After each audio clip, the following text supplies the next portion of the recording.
Clamp. Understanding specific parts of building structure.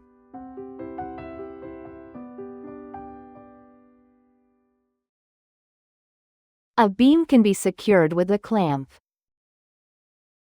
Another type of clamp holds the column. These clamps provide essential stability.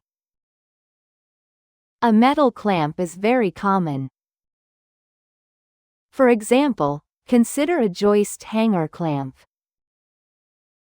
It secures wooden joists to a beam.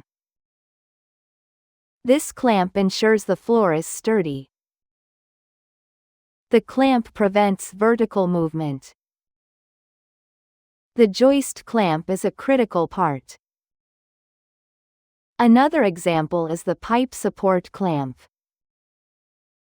It holds pipes firmly in place. This clamp prevents unwanted vibrations. The pipe support clamp is indispensable. Furthermore, modern building codes require clamps.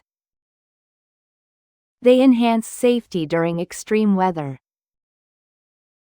Proper clamp installation is crucial for integrity. In summary, a clamp is a vital tool for structural stability. So, clamp means a device that fastens or tightens things together, or that holds something in place. It provides a secure, non-permanent joining method for materials. Synonyms include fastener, vise, and C-clamp.